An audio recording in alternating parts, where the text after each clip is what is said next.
الرحمن علم القرآن خلق الإنسان. السلام علیکم ورحمۃ اللہ وبرکاتہ. الحمد للہ رب العالمین والصلاة والسلام على سید الانبیاء والمرسلین نبینا محمد وعلى آلہ وصحبہ اجمعین، اما بعد. یقول اللہ سبحانہ وتعالی فی القرآن المجید وفی الفرقان الحمید یا ایھا الذین آمنوا اتقوا اللہ حق تقاتہ. محترم معزز حاضرین و حاضرات، الحمدللہ اس سے پہلے عقیدے کے حوالے سے بہت ساری کلاسز ہمارے سامنے آئی ہیں، جس کے اندر بہت ساری بنیادی باتوں کا ذکر بھی آپ کے سامنے کیا گیا تھا. آج اسی سلسلے کی ایک مزید کڑی کا ذکر ہوگا، جس کے اندر اللہ سبحانہ و تعالیٰ نے جن چیزوں کا ذکر کیا ہے، جیسے کل بتایا گیا کہ یہ زمین اللہ کی ہے، آسمان اللہ کا ہے، تو قانون بھی اللہ کا ہوگا. ایسا نہیں ہو سکتا کہ کوئی آدمی اللہ سبحانہ و تعالیٰ کے اس قانون میں کھلواڑ کرے اور اللہ تعالیٰ کی ذات کو چھوڑ کر کسی غیر اللہ کو، چاہے غیر اللہ کوئی کیوں نہ ہو، اسے حلال و حرام کا اختیار دے بیٹھے. اور اگر کوئی آدمی ایسا کرتا ہے تو وہ آدمی سیدھے شرک کے دروازے تک جا پہنچے گا، کیونکہ اس نے اللہ تعالیٰ کو چھوڑ کر کسی غیر اللہ کو کیا ہے، شریعت سازی کا حق دیا. آج گفتگو کریں گے اسی اہم سلسلے کی ایک کڑی کا، اور اس شرک کا جو اکثر ایمان والوں میں داخل ہو جاتا ہے اور ایمان والوں کو اس کا اندازہ بھی نہیں ہوتا ہے. چلے بسم اللہ کوئی ایک پڑھیں.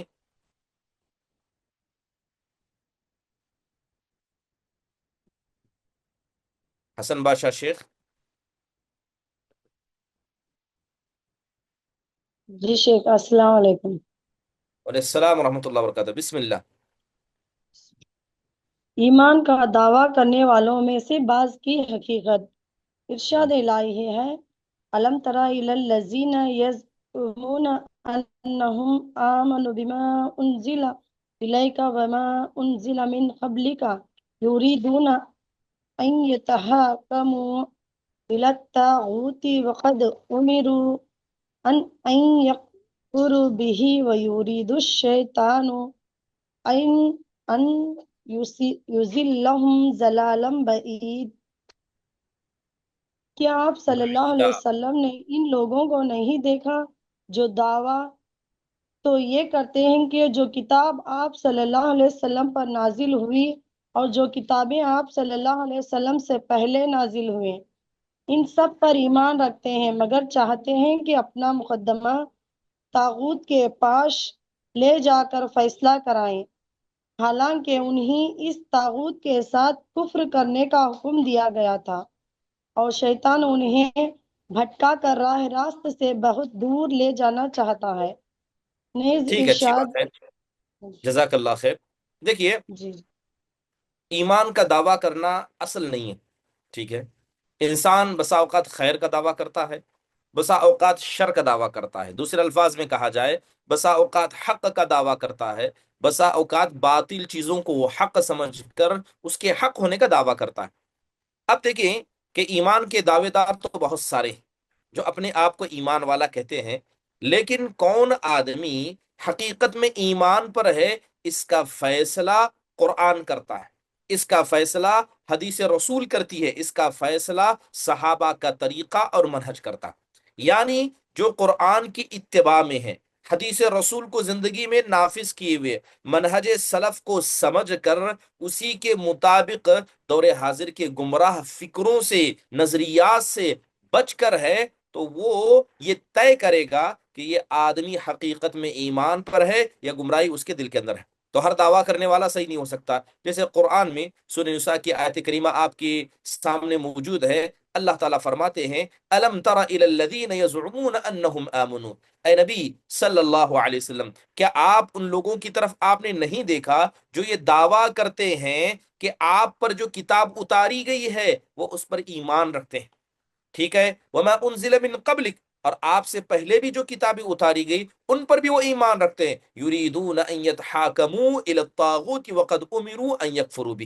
اور مسئلہ یہ ہے، دعویٰ کر رہے ہیں کہ وہ آپ پر ایمان لائے، آپ کی کتاب پر ایمان لائے، آپ سے پہلے نبیوں پر جو کتابیں اتاری گئی ان سب پر ایمان لائے، لیکن جب بات فیصلہ کرنے کی آئے تو وہ طاغوت یعنی شیطان کا، غیر اللہ کی طرف جا کر کیا ہے، فیصلہ کرتے ہیں. وَيُرِيدُ الشَّيْطَانُ أَن يُضِلَّهُمْ ضَلَالًا بَعِيدًا. اور شیطان حقیقت میں انہیں بھٹکا چکا ہے، انہیں راہ راست سے دور لے جا چکا ہے، اور اس نے انہیں کیا کیا، گمراہی کے راستے میں ڈال کر رکھا ہے.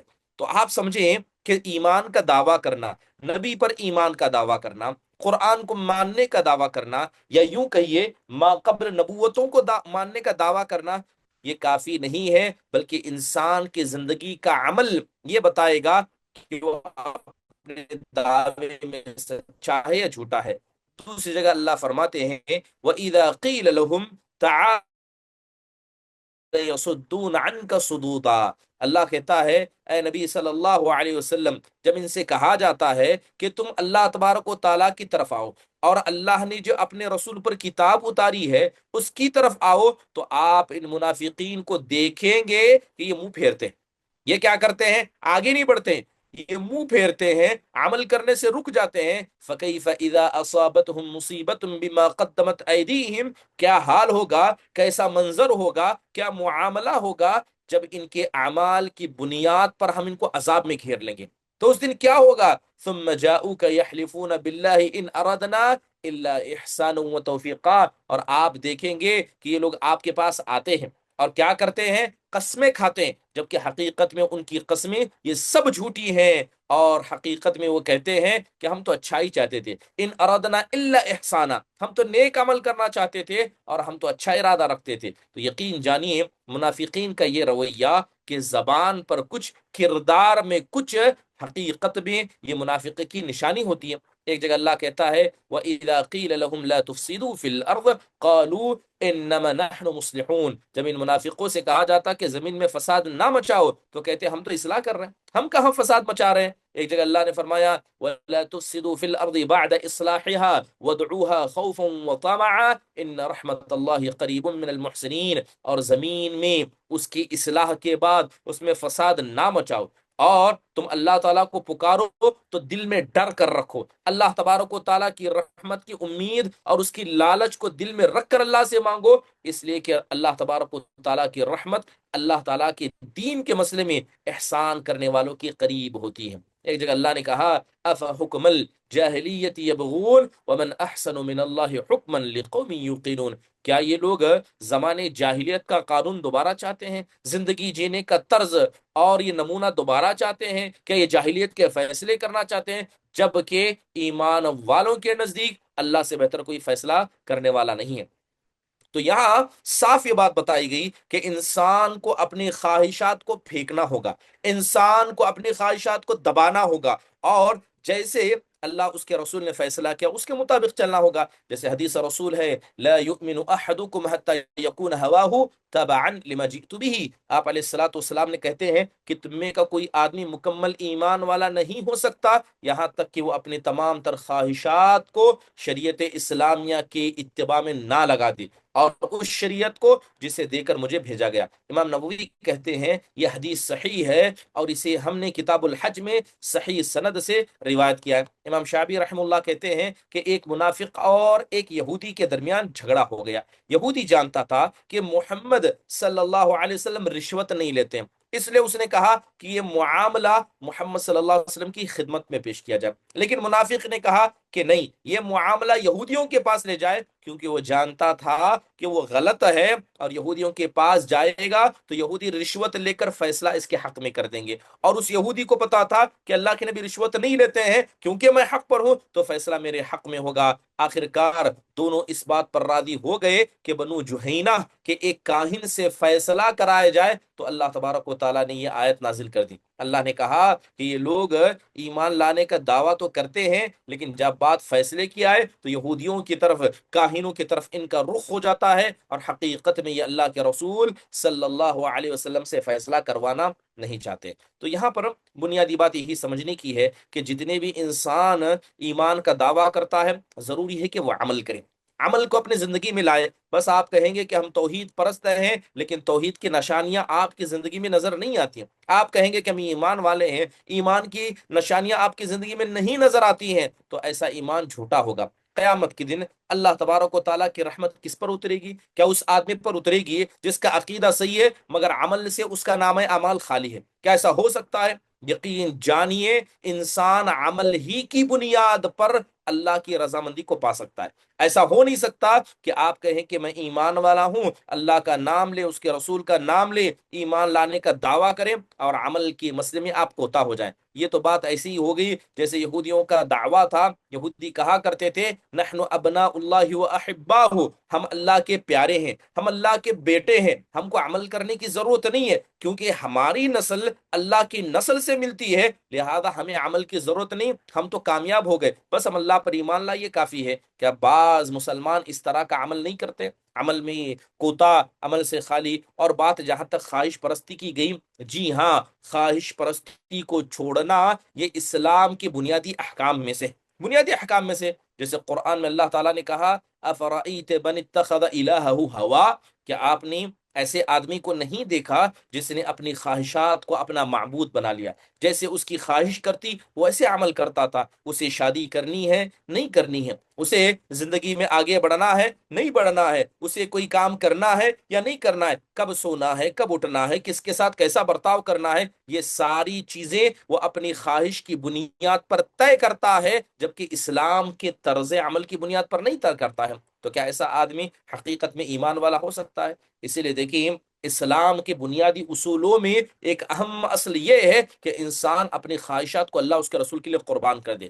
جو چیز آپ کو پسند ہے، محبوب ہے، اسی چیز کو اللہ کے راہ میں قربان کیجئے، اللہ کو بتا دیجئے، اللہ تعالیٰ کے سامنے اپنے عمل کو دکھا دیجئے، اے اللہ یہ چیز مجھے سب سے زیادہ پسند تھی، مگر میں نے تیرے راستے میں اس کو قربان کر دیا۔ مثال کے طور پر کیا بہت ساری عبادتیں ہمیں یہ چیز نہیں سکھاتی ہیں؟ ابھی ماضی قریب میں رمضان کا مہینہ گزرا، رمضان کے مہینے میں آپ دیکھیں کہ بنیادی طور پر کھانا پینا، اپنے بیوی بچوں سے فائدہ اٹھانا جائز ہے، لیکن رمضان کا مہینہ آتے ہی انسان ان حلال کاموں کو چھوڑ دیتا ہے، ایسے کام جس میں اسے لذت ملتی ہے، ایسے کام جس کی وجہ سے اس کے دل، اس کے جسم کو سکون اور قرار ملتا ہے، لیکن ان نعمتوں کو، یا یوں کہیے کہ ان معاملات کو، ان حلال چیزوں کو وہ اللہ کے خاطر چھوڑ دیتا ہے۔ یہ روزہ ہمیں سکھاتا ہے۔ محترم حاضرین، ضروری ہے کہ انسان اپنے خواہشات کو مارنا سیکھے، اپنی خواہشات کو مارنا سیکھے۔ امام ابن القیم رحمہ اللہ نے اپنی کتاب سید الخاطر کے اندر ایک بڑا پیارا قصہ نقل کیا ہے کہ ایک عابد ان کے زمانے میں تھا۔ عابد مطلب جو آدمی اکثر زیادہ تر عبادت کرتے ہیں، لوگوں کے معاملات سے ان کو تعلق نہیں ہے، اللہ تعالیٰ کا گھر ہے، انہیں اپنا گھر ہے، اپنے کام سے کام رکھتے ہیں، مگر اللہ تعالیٰ کی عبادت کو سب سے زیادہ کرتے ہیں۔ تو ایک عابد و زاہد کو لایا گیا، اور لانے کے بعد اس کے سامنے کھانا رکھا گیا، اور جو صاحب مہمان تھے، یہ مہمان تھے، وہ جانتے تھے کہ عابد زائد ہے، کھانے پر اتنی توجہ ان کی نہیں ہوتی ہے، کیوں نہ اس کے لیے بہترین سا کھانا بنایا جائے، لہذا کھانا لا کر رکھا گیا۔ تو وہ جو عابد و زاہد تھا کھانے کو بڑا غور سے دیکھ رہا تھا، کھانا اس کے سامنے کیا گیا، کہا کہ کھائیے، تو اس عابد نے اس کھانے کو ڈھکیل دیا، کہا کہ میں اس کو نہیں کھا سکتا۔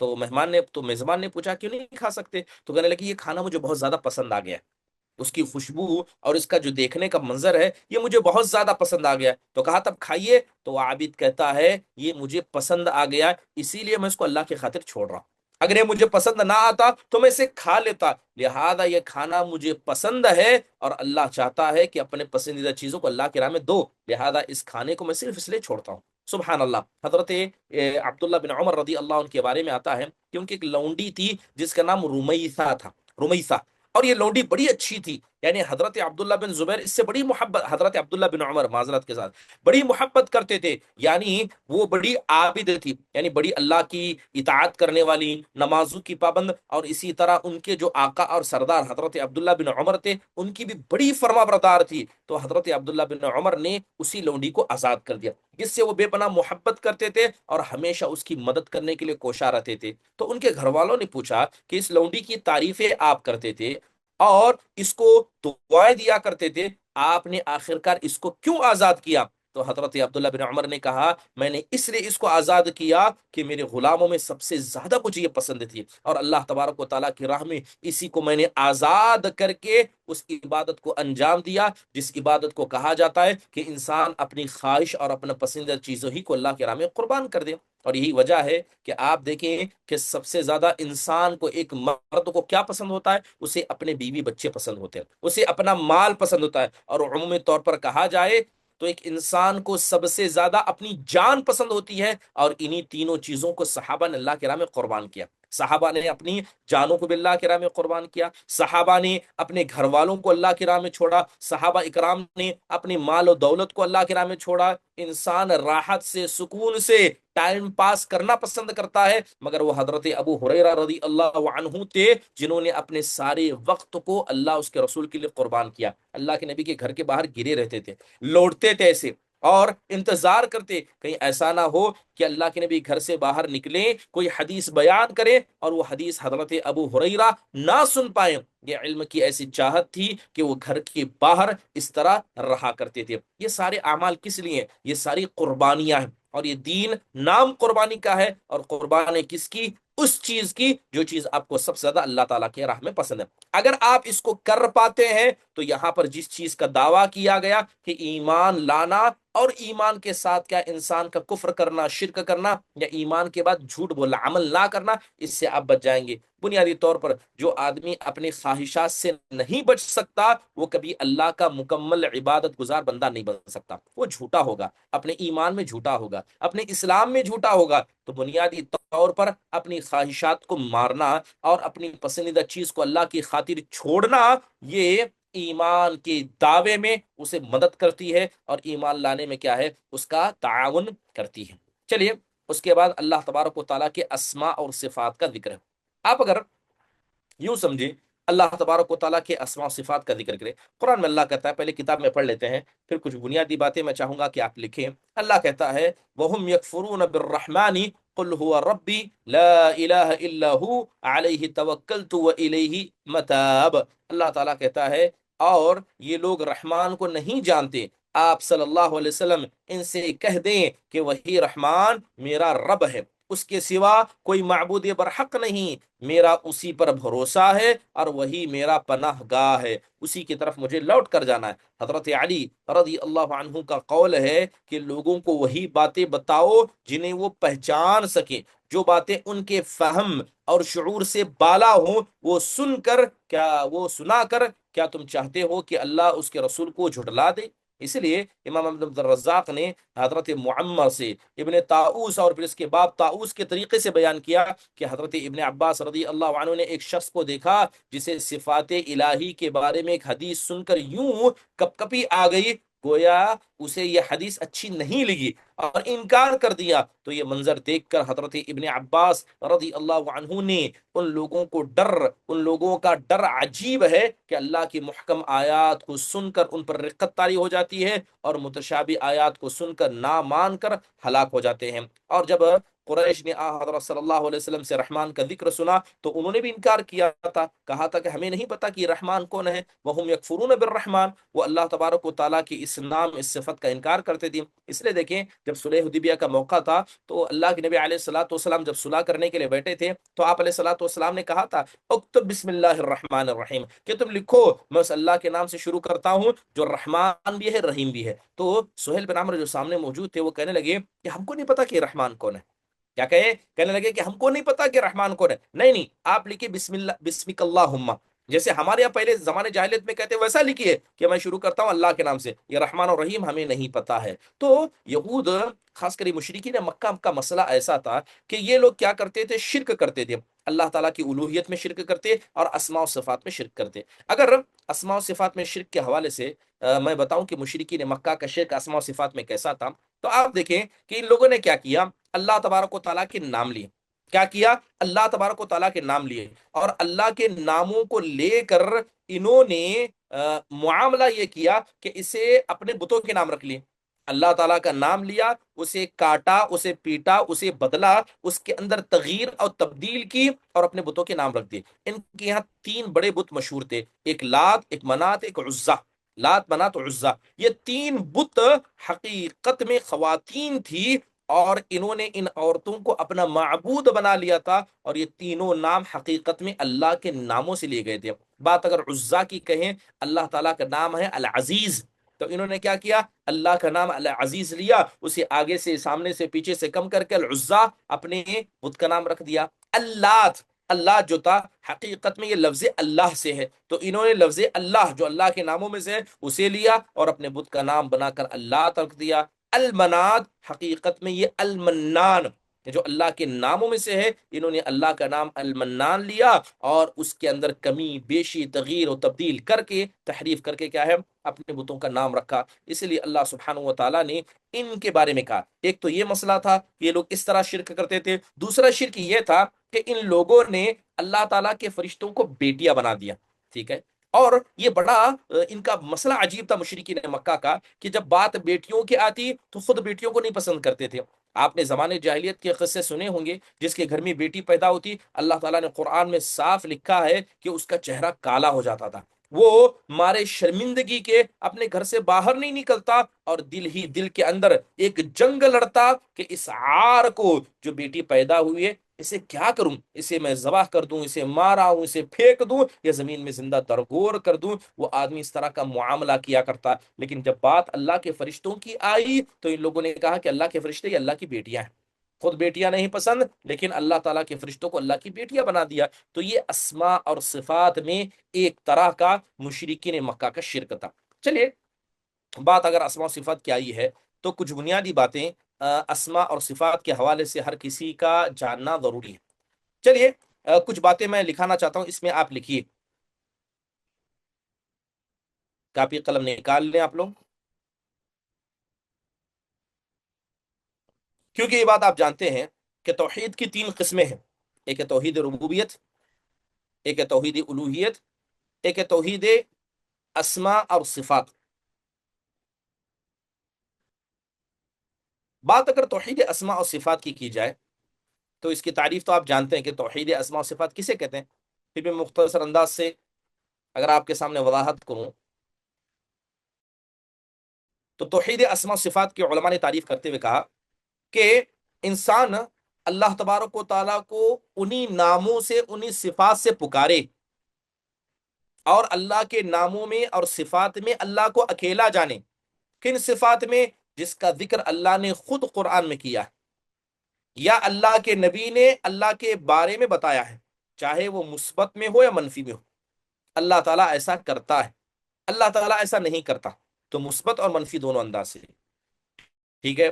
تو لہذا جو اللہ نے اپنے نفس کے لیے ثابت کیا، یا جس چیز کا اللہ نے اپنے نفس کے بارے میں انکار کیا، جس چیز کو اللہ کے رسول نے اللہ کے بارے میں بتایا، اور جس چیز کو اللہ کے نبی نے اللہ کے بارے میں انکار کیا، سلف صالحین کے طریقے پر اسے ماننا، بغیر کسی تبدیلی کے، بغیر کسی تکییف و تمثیل، تحریف و تعطیل کے، یہی کیا ہے؟ توحید اسماء اور صفات ہے۔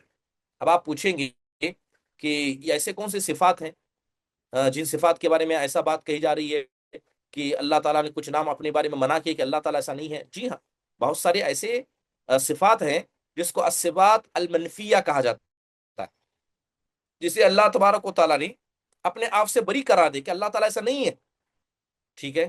اللہ تبارک و تعالیٰ ان سے پاک ہے، اللہ تعالیٰ ان صفات کا مالک نہیں ہے۔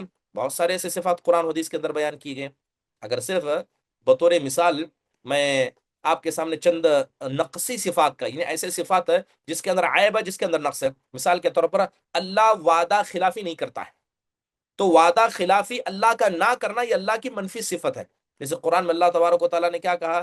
وعد اللہ لا یخلف اللہ وعدہ ولکن اکثر الناس لا یعلمون. اللہ تعالیٰ کا وعدہ ہے اور اللہ اپنے وعدے کی خلاف ورزی نہیں کرتا. تو اللہ تعالیٰ کی ذات سے اس بات کی نفی کی جا رہی ہے، روکا جا رہا ہے، ہٹایا جا رہا ہے کہ اللہ تعالیٰ اپنے وعدے کی خلاف ورزی نہیں کرتا. اور وہ حدیث ہم نے سنی کہ بڑی مشہور حدیث ہے، ایک مرتبہ حضرت جبرائیل نے اللہ کے نبی سے ایک وقت میں وعدہ کیا کہ میں اس وقت آؤں گا. اور کیونکہ حضرت جبرائیل یہ وعدہ خود سے نہیں کرتے تھے، اللہ تعالیٰ جو کہتا تھا وہی کرتے تھے، تو حضرت جبرائیل اس وقت پر نہیں آئے. تو آپ علیہ الصلوۃ والسلام کو بڑی گھبراہٹ ہوئی، پریشانی ہوئی. کیا ہوا؟ اللہ کے نبی کو پریشانی دیکھ کر تو حضرت عائشہ نے پوچھا کیا ہوا؟ تو اللہ کے نبی نے کہا کہ ما یخلف اللہ وعدہ ولا رسولہ، کہ یہ اللہ تعالیٰ اپنے وعدے کی خلاف ورزی نہیں کرتا، نہ اس کے رسول اس کی خلاف ورزی کرتے، یعنی حضرت جبرائیل کرتے. کچھ ہوا تو کوئی مسئلہ ضرور ہے، جب آپ آگے پیچھے ٹٹولنے لگے تو آپ نے اپنے بستر کے نیچے، اور بعض روایتوں میں کہ آپ نے اپنے پلنگ کے نیچے کتے کے بچے کو پایا. آپ نے کہا کہ یہ کب یہاں داخل ہوا ہے؟ تو حضرت عائشہ کہتی ہے اللہ کے نبی مجھے نہیں پتا. تو آپ نے فوراً اس کتے کے بچے کو گھر سے باہر نکالا تو حضرت جبرائیل فوراً گھر میں داخل ہو گئے. ٹھیک ہے. تو حضرت جبرائیل کہتے ہیں کہ جب میں نے آپ کو وعدہ کیا تھا اسی وقت میں گھر کے باہر آ گیا تھا، لیکن وہ گھر کے اندر جو کتا تھا اس نے کیا ہے، اس وجہ سے میں داخل نہیں ہو رہا تھا.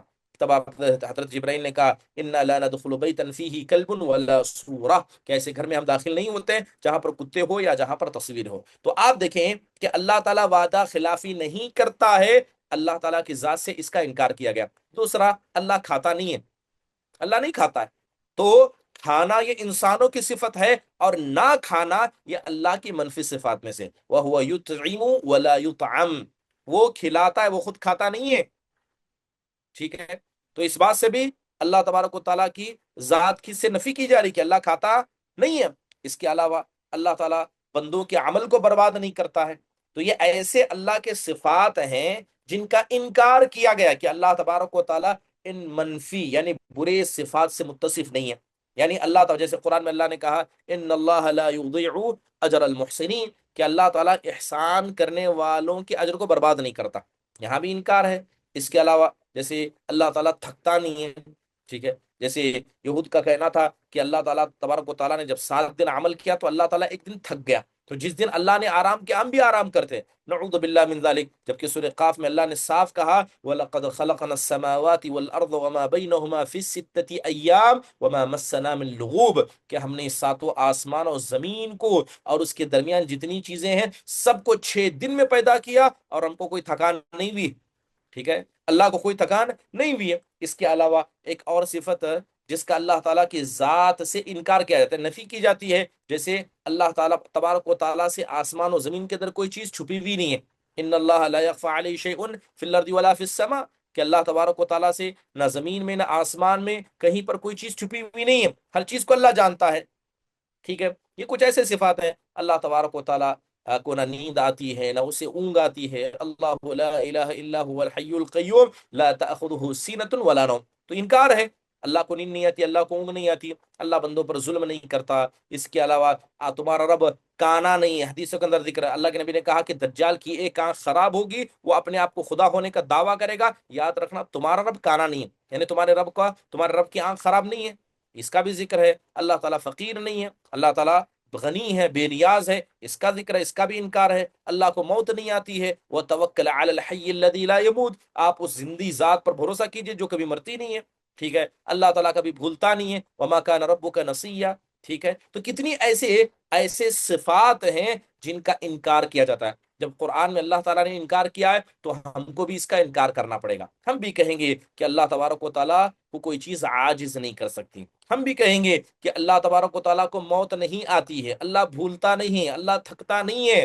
ٹھیک ہے. اللہ تعالیٰ غافل نہیں ہے. اللہ تبارک و تعالیٰ کیا ہے، ظلم نہیں کرتا ہے. اللہ تعالیٰ بہرا نہیں ہے، اللہ سنتا ہے، اللہ دیکھتا ہے. اللہ کو نیند نہیں آتی، اللہ کو اونگ نہیں آتی ہے. تو جن چیزوں کا ذکر اللہ کے نبی نے کیا ہے، اللہ نے کیا ہے، تو ان کا ذکر ہم کہیں گے. تو اس کے علاوہ اسماء و صفات کے اندر جیسے میں نے تعریف میں کہا کہ جن چیزوں کو اللہ نے ثابت کیا ان کو کرنا ہے، جن چیزوں کا انکار اللہ تعالیٰ نے اس کے رسول نے کیا ان کا انکار کرنا ضروری ہے.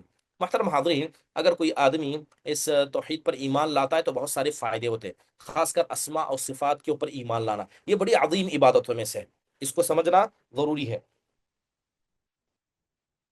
جتنی عبادتیں ہم کرتے ہیں ان عبادتوں میں سے ایک اہم اور عظیم عبادت کیا ہے؟ یہی ہے، توحید اسماء اور صفات ہے، اور اس پر ایمان لانا جیسے میں نے کہا کہ ہر مسلمان کے لیے واجب و ضروری ہے، اس کے بغیر کوئی آدمی توحید پرست تو ہو نہیں سکتا۔ چلیے کچھ فائدے لکھیے کہ اگر ایک آدمی توحید اسماء اور صفات پر ایمان لاتا ہے تو اسے کیا فائدے ملتے ہیں، کیا اس کا مقام ہوتا ہے۔ کچھ بنیادی باتیں لکھیے۔ پہلی چیز،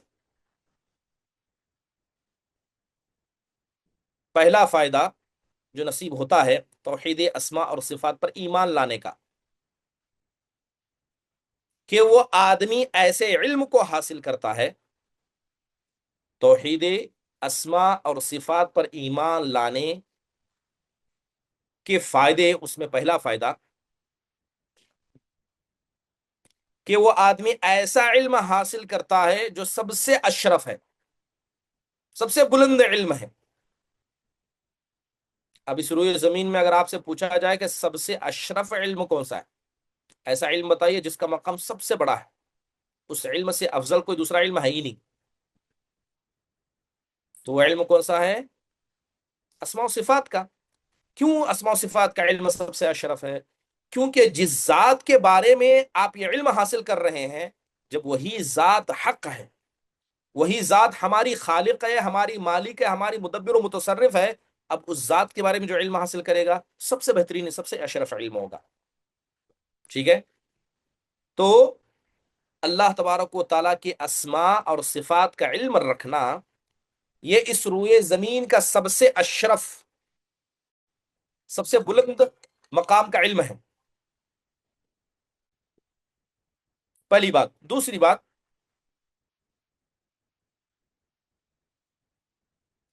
کہ جتنا بھی علم ہم حاصل کرتے ہیں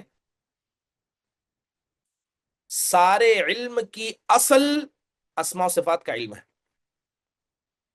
آپ فقہ پڑھیں، عقیدہ پڑھیں، تاریخ پڑھیں، زبان عربی زبان سیکھیں، جو بھی آپ دینی علم سیکھیں گے ہر علم کی اصل اللہ تعالیٰ کی ذات کے بارے میں جاننا ہے، سب کا مقصد وہی ہے۔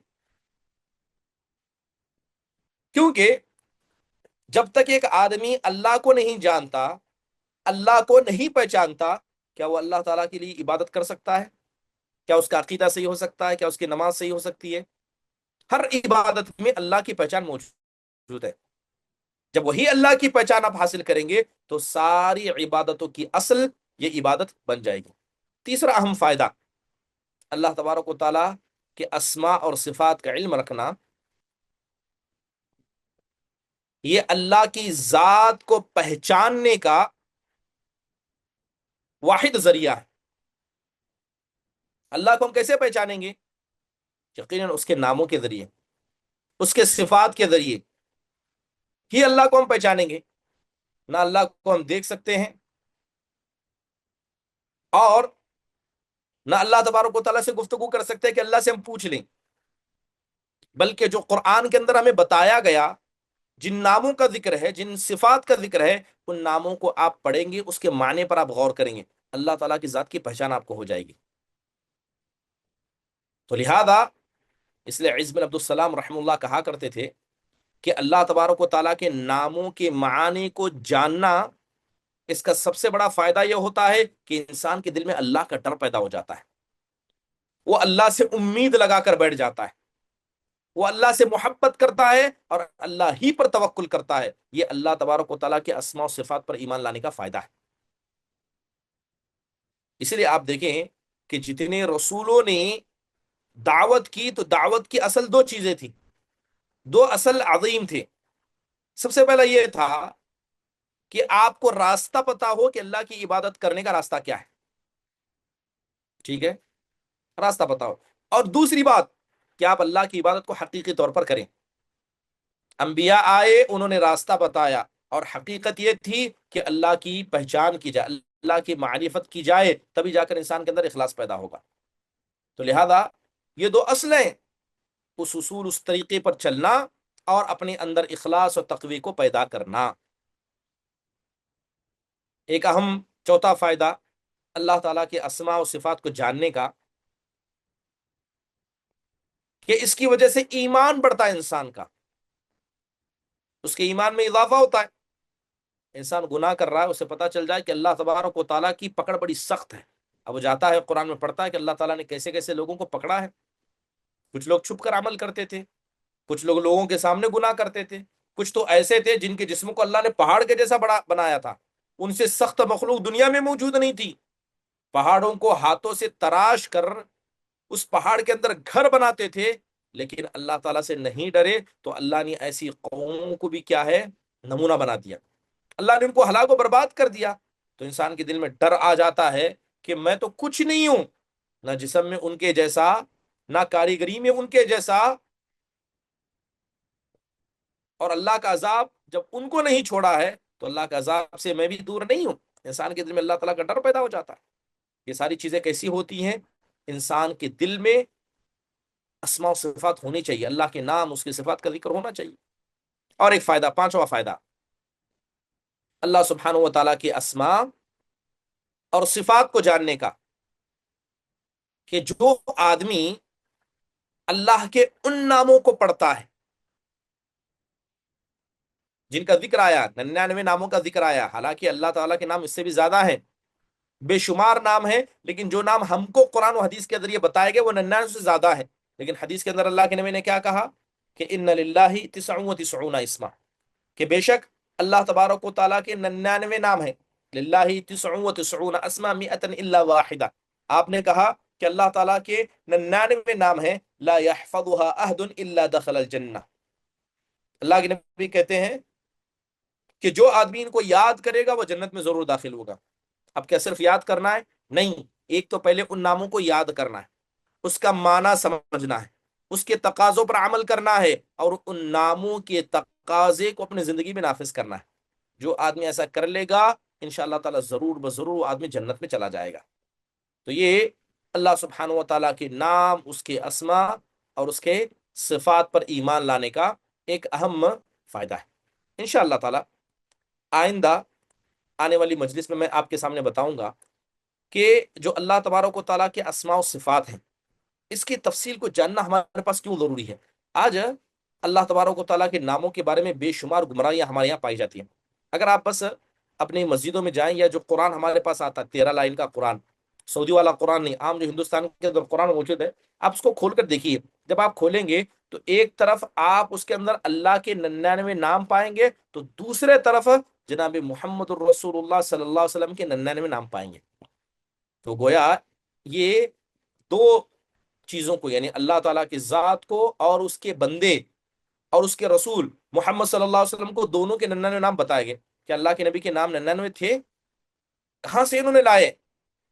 اور بڑی گمراہی یہ ہے کہ جن 99 ناموں کا ذکر کیا جاتا ہے اس میں سے اکثر نام اللہ کے ہیں ہی نہیں، اکثر نام اللہ کے نہیں ہیں۔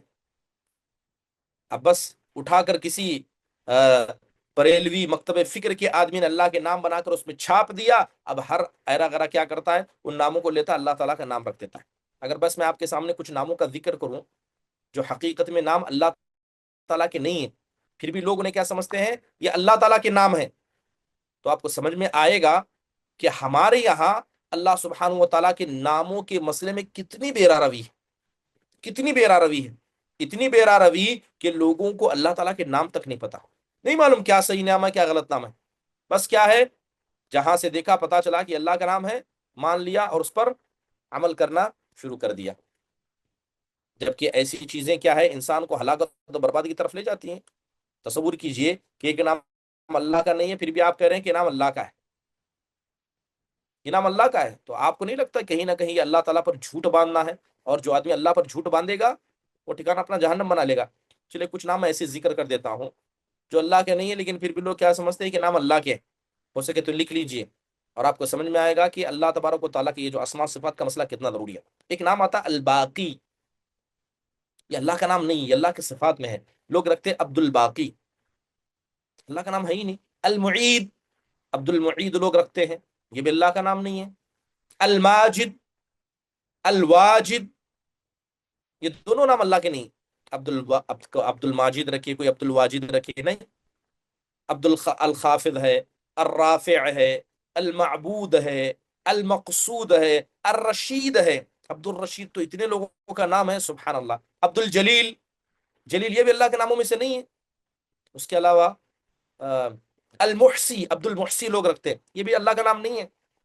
اس کے علاوہ الصبور، عبد الصبور رکھتے ہیں، یہ بھی اللہ کا نام نہیں ہے، ٹھیک ہے۔ المنعم رکھتے ہیں، المغیث رکھتے ہیں، الواقی رکھتے ہیں، المقسط رکھتے ہیں، الستار، عبد الستار، یہ اللہ کے ناموں میں نہیں ہے۔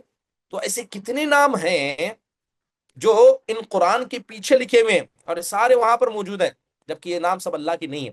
اب بتائیے کہ اگر کوئی نام اللہ کا نہیں ہے پھر بھی آپ اللہ کا نام سمجھ کر رکھ رہے ہیں، کہاں سے آپ کو یہ علم ہوا؟ کس نے آپ کی طرف بتایا؟ جب اللہ اس کے رسول نے نہیں بتایا ہے تو اللہ تبارک و تعالیٰ کے ناموں کو آپ خود سے جان سکتے ہیں؟ یہ حقیقت میں بہت بڑا اللہ کے ذات پر الزام ہو جائے گا، اور انسان کو اگر علم ہونے کی بات رکھے وہ اسلام سے نکل بھی جائے گا۔ تو یہ اسماء و صفات کے مسئلے میں اس طرح کی بے شمار گمراہیاں ہمارے پاس پائی جاتی ہیں، لہذا اسماء و صفات کے بارے میں علم رکھنا یہ بے حد ضروری ہے۔ اللہ تعالیٰ کے ناموں کو، صحیح ناموں کو جاننا، اس کے صحیح اسماء کو پہچاننا، اور اسی طرح وہ جو اللہ تبارک و تعالیٰ کے اسماء و صفات ہیں اس پر عمل کرنا، اس کے تقاضوں پر عمل کرنا، یہ انسان کی بنیادی ضرورتوں میں سے ایک اہم ضرورت بن جاتی ہے۔ چلیے، اگر کسی کے پاس کوئی سوال ہے سبق کے حوالے سے پیش کریں، انشاءاللہ ہو سکتا ہے کہ آنے والی مجلس میں کچھ چیزیں میں اسماء و صفات کے بارے میں آپ کے سامنے اور ذکر کروں، تاکہ یہ اسماء و صفات کا چیپٹر آپ کے سامنے بخوبی واقف ہو جائے۔ کسی کوئی شیخ سوال ہے؟ السلام علیکم، ایک سوال ہے۔ ابھی یہ جی واجد، راشد، ابھی آپ بتا رہے تھے یہ اللہ کے نام نہیں ہے، تو بہت سے جی یہ ایپس میں ہر جگہ پہ یہ کیسا ہے کہ کدھر سے ہم لوگ تھرو یہ جو ہے آسما اللہ کے جو نام ہے، کوئی کتاب ہے، ریفرنس ہے جہاں پر یہ پورے جو ہے اتھینٹک نام ہو اللہ سبحانہ و تعالیٰ کے، جسے ہم ریفر کر سکیں؟ ٹھیک ہے، میں ایک پی ڈی ایف انشاءاللہ تعالیٰ آپ کو بھیجتا ہوں، آپ کو گروپ میں بھیج دیجیے۔ اس کے اندر اللہ تبارک و تعالیٰ کے جو ثابت شدہ نام ہیں، ٹھیک ہے، تقریباً ان کی تعداد اس کے اندر 106 ذکر کی گئی، صحیح حدیث اور قرآن سے بتائیں 106 اللہ کے ثابت نام ہیں، اور جن غلط ناموں کا ذکر کیا وہ اور بہت سارے نام جو اللہ کے نہیں اس پی ڈی ایف کے اندر موجود ہیں، ٹھیک ہے۔ بڑی اچھی کتاب ہے، اور سعودی عرب کے اندر جو محمد بن عبد الرحمن الکوس اور اسامہ بن سلیمان ناصر الشقی رحمہ اللہ، ان دونوں نے لکھا ہے، وہ کیا ہے، جدول الوجیز ایسے کچھ نام کی کتاب ہے، میرے پاس موجود ہے، میں انشاءاللہ تعالیٰ اس کی پی ڈی ایف بھیجتا ہوں، اور کویت سے چھپی یہ کتاب، مختصر کتاب ہے، ٹھیک ہے۔ تو میں کتاب سینڈ کروں گا، گروپ میں آپ ضرور بھیجیں، اس پی ڈی ایف کو دیکھیں، 106 اللہ کے صحیح نام ثابت ہیں، اور لاسٹ پیج میں جو اللہ کے نام نہیں ہے، غلط ہیں، ان کا بھی ذکر انہوں نے کیا۔ جزاک اللہ خیر شیخ، ہاں شیئر کیجیے ان حیاک سے اللہ، انشاءاللہ۔ ہاں انشاءاللہ۔ سمینہ شیخ، السلام علیکم ورحمۃ اللہ وبرکاتہ۔ شیخ، وہی میرے کو نام کے صفات کے بارے میں سوال کرنا تھا۔ آپ بولے الجلیل نہیں ہے، اور الراشد، الماجد، واجد، وہاب، کچھ ایسے ہی کرے تھے نام۔ تو یہ تو مطلب یہ جو یوٹیوب میں آتا تو یہ سب نامہ مطلب بتلاتے نا کہ یہ پڑھنا ہے بول کے، یہ نام نہیں ہے نہیں نہیں، بول کے۔ دیکھیے، جب آپ علماء سے فتویٰ پوچھیں گے آپ کو پتا چلے گا، اگر کسی عالم دین کا نام بھی عبد الجلیل ہے، بڑے بڑے علماء کا نام عبد الجلیل رہا ہے، عبد الصفار، عبد الستار، عبد الرشید، عبد الباقی، فؤاد عبد الباقی، دور حاضر کے بڑے بڑے علماء کے ناموں میں سے، دیکھیے کسی کا نام ہونا یا صحیح ہونے کی دلیل نہیں ہے، اس لیے ہم کہتے ہیں کہ علماء سے رجوع کرنا ہر مسئلے میں اس لیے ضروری ہے، بہت ساری عام چیزیں لوگوں کو نہیں پتا ہے، ٹھیک ہے۔ تو نام کسی کا بھی ہو، جب تک وہ قرآن حدیث سے ثابت نہیں ہے، اب مان لیجئے اگر کوئی آدمی صرف اپنا نام باقی رکھتا، محمد باقی رکھتا، رکھ سکتا ہے، لیکن جب آپ عبد الباقی رکھیں گے، آپ نے لفظ عبد لگا دیا تو گویا یہ نام اللہ کا ہو گیا، یعنی الباقی اللہ کا نام ہے، آپ نے لگا عبد الباقی یعنی باقی کا بندہ، تب یہ اللہ کے ناموں میں ہو جائے گا، یہ بہت غلط ہو جائے گا، صحیح نہیں ثابت ہے، آپ نے اللہ کا نام سمجھ کر رکھیا اور اس کو آپ صحیح سمجھتے ہیں جبکہ وہ صحیح نہیں ہے، اور آپ کو علم بھی ہو گیا اس کے بعد بھی آپ رکھتے ہیں، تو یہ بہت بڑا بہتان ہو جائے گا۔ اگر کسی کے نام ہے تو صرف شروع سے لفظ عبد کاٹ دے، ٹھیک ہے، جیسے الصبور، عبد الصبور ہے تو محمد احمد صبور کر دیجیے، یہ عبد الصبور نہیں رکھنا، اور یہ نام نہیں ماننا کہ اللہ کا نام ہے، نیت سے دل سے نکال دینا، اصلاح ہو سکتی ہے اس طرح۔ انشاءاللہ جی، جزاک اللہ خیر، بارک اللہ۔ بھیا کون، شیر بانو، جی السلام علیکم ورحمۃ اللہ وبرکاتہ. جی میرے سوال کا ویسے تو جواب مل گیا. میں یہی پوچھنا چاہ رہی تھی کہ پھر کون سے صحیح ہے، کیونکہ میں بہت سا ٹائم پہلے یہ 99 نام پڑھتی تھی، لیکن جب مجھے پتا چلا کہ ان میں کچھ گڑبڑ ہے تو میں نے پڑھنا پھر چھوڑ دیا. اب ہمیں پورا علم نہیں ہے تو ہم پھر کہاں سے پڑھیں؟ فضیلت بھی بہت بڑی ہے اور پڑھنا بھی چاہتے ہیں، لیکن صحیح نہیں ہونے کی وجہ سے پھر پڑھنا چھوڑ دیا. تو یہی چاہ رہی تھی کہ آپ کوئی جو صحیح نام ہے وہ شیئر کریں. جزاک اللہ خیر. ابھی میں لنک بھی شیئر کرتا ہوں ابھی یہاں موجود میں، اور انشاءاللہ تعالی اس کی جو PDF ہے میں ایڈمن صاحب کو بھیجوں گا، وہ گروپ میں بھیج دیں گے انشاءاللہ. ٹھیک ہے. اب میرے پاس گوگل ڈرائیو میں موجود ہے، میں اس کی لنک دیکھ رہا ہوں. یہ دیکھیے میں نے چیٹ باکس میں لنک بھیجی ہے، یہاں سے آپ ڈائریکٹ اس کتاب کو لوڈ کر سکتے ہیں. چیٹ باکس کے اندر دیکھیے گوگل ڈرائیو کی ایک لنک میں نے بھیجی ہے، وہاں پر یہ PDF اویلیبل ہے. نہیں بولے تو بھی گروپ میں انشاءاللہ تعالی میں بھجوا دوں گا. وہاں پر 106 صحیح اللہ کے نام موجود ہیں، اور جو غلط نام ہے ان کا دونوں کا ذکر ہے. سعیدہ فردوس.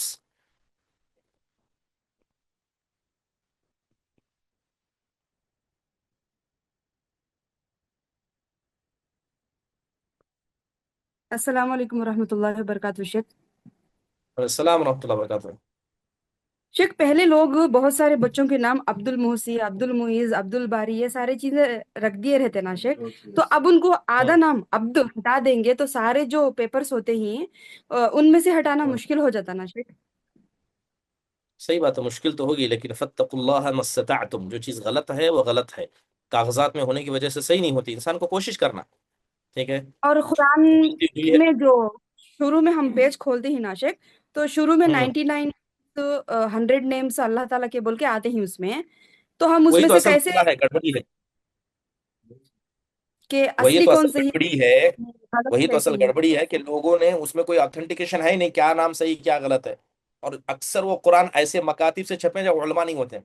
پتہ نہیں کسی نے لکھ دیا، پہلے زمانے میں اتنی تحقیق نہیں ہوتی تھی، 100 150 سال پہلے کسی نے لکھ دیا یہ نام اللہ کے نبی کے ہیں، نام اللہ تعالیٰ کے ہیں. لوگ چھاپے جا رہے ہیں چھاپے جا رہے ہیں. اور ہندوستان میں سعودی عرب اور دیگر جگہ نہیں ملیں گے آپ کو. یہ سارے خرافات ہمارے یہاں موجود ہیں. اور ہمارے مسجدوں میں جب اس طرح کے قرآن آتے ہیں، خاص کرو 13 لائن کے جو قرآن ہیں، لوگ اس پر ایمان رکھتے ہیں. بھائی ایک حدیث کے بارے میں ہم لڑتے ہیں کہ صحیح ہے غلط ہے. آپ اللہ تعالیٰ کے نام جو ننا نے لکھ دیے، کسی حدیث کا ذکر نہیں، کوئی حوالہ نہیں، آپ اسے مان لے رہے ہیں. اس سے بڑھ کر گمراہی کیا ہوگی؟ اس لیے میں جو PDF ابھی میں نے چیٹ باکس میں جو لنک بھیجی اس کو پڑھیے. آپ عربی میں ہے لیکن انشاءاللہ تعالیٰ نام تو سمجھ میں آ ہی جائیں گے. نام ہے، اس کی دلیل ہے، دونوں چیزیں بازو میں ہیں. جی شیخ جزاک اللہ خیر شیخ. حیاک اللہ مرحبا. حسن بادشاہ.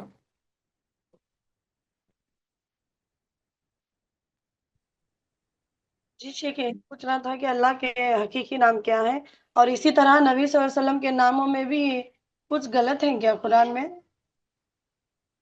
جو قرآن کے پیچھے لکھے ہوئے ہیں وہ اکثر صفات نام نہیں ہیں. محمد ہوں احمد 2 نام اللہ کے نبی علیہ الصلوۃ والسلام کے.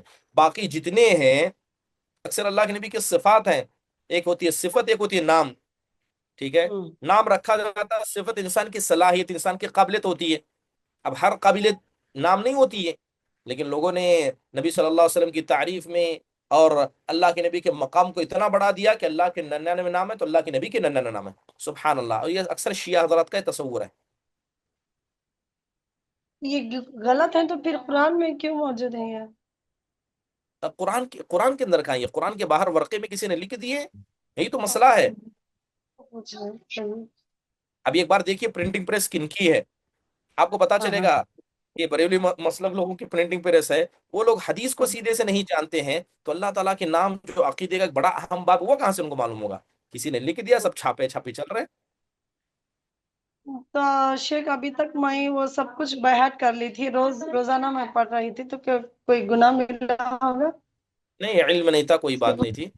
ٹھیک ہے. انشاءاللہ اس کے بعد احتیاط کریں اور صحیح ناموں کو ہمیشہ تلاش کرنے کی کوشش کریں. اور اسی لیے کہتے ہیں ایسے مجلسوں کا فائدہ یہی ہوتا ہے. اس لیے کہتے ہیں کہ جی جی انسان کو اپنی جہالت کا علم علماء کی مجلس میں بیٹھنے کے بعد پتہ چلتا ہے. جب تک علماء کی مجلس میں انسان نہیں بیٹھتا، ہر کوئی اپنے آپ کو عالم سمجھتا ہے، اور یہ فطری چیز ہوتا ہے ایسے. ٹھیک ہے. تو جائیے صحیح نام تلاش کیجیے انشاءاللہ جی تعالیٰ. آپ جی جو PDF بھیجا اس سے فائدہ اٹھائیے ضرور. انشاءاللہ آئی فون.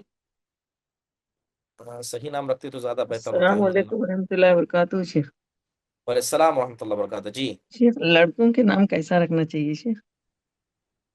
اگر آپ کو پوچھا جائے تو اللہ تعالیٰ کو دو نام سب سے زیادہ پسند ہے، احب الاسماء اللہ عبد اللہ و عبد الرحمن. پہلے نام کوشش کیجئے ایسے نام رکھے جس کا نام جس کا معنی اچھا ہو، کیونکہ اس کا اثر بچوں کی شخصیت پر پڑتا ہے. نام سب سے پہلے عبداللہ عبد الرحمن رکھیے، پھر اس کے بعد اللہ کے ناموں پر رکھیے، کیونکہ اللہ تعالیٰ کی ذات یہ با کمال ذات ہے. جب اللہ نے ان ناموں کو اپنے لیے چنا ہے تو وہ نام کی طرف ہم نسبت کرتے ہیں، ہم اس کے بندے ہیں. ٹھیک ہے، ہم الباری یعنی ہم پیدا کرنے والے کے بندے ہیں، ہم الخالق عبد الخالق ہیں. تو اللہ تعالیٰ کے نام، اب نام بھی دو طرح کے ہیں. ایک نام ایسے ہیں جن کے اندر اللہ کی رحمت ہے، ایک نام ایسے ہیں جن کے اندر اللہ تعالیٰ کے غضب اور غصے کا ذکر ہے. دو ہیں. جیسے مثال کے طور پر عبد الغفور، عبد الرحیم، عبد الرحمن، عبد الرؤوف، یہ نرمی والے نام ہیں، یہ اللہ کو زیادہ پسند ہیں. اس کے مقابلے میں الوہاب، عبد الوہاب، ٹھیک ہے، القہار، تو یہ نام بھی ہے اللہ کے صحیح نام ہے، لیکن اللہ کو رحمت والے نام اپنے قہر والے ناموں سے زیادہ پسند ہے. تو ایسے نام اللہ تعالیٰ کے رکھنا. اب انشاءاللہ تعالیٰ ہو سکے تو اس کے بارے میں اور تفصیل ذکر کریں گے.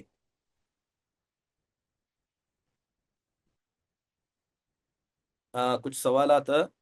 حسن المسلم نام کی بک میں بھی یہ نام آئے ہیں، کچھ نام اس میں ہیں جو غلط ہیں، ضرور اس کا مراجعہ کیا جانا ضروری ہے. سوال آیا ہے کہ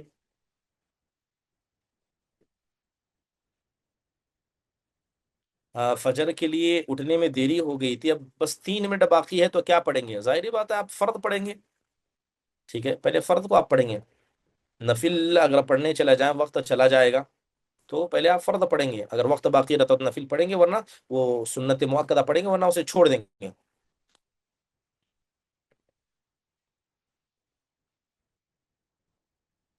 ہاں، بتایا گیا ہے کہ جو پی ڈی ایف کی لنک میں نے بھیجی ہے وہ انشاءاللہ تعالی جب یہ ویڈیو اپلوڈ ہوگا نا آج کا، تو اس کے ڈسکرپشن میں بھی لنک ہوگا، وہاں سے بھی انشاءاللہ تعالی اپلوڈ کر سکتے ہیں.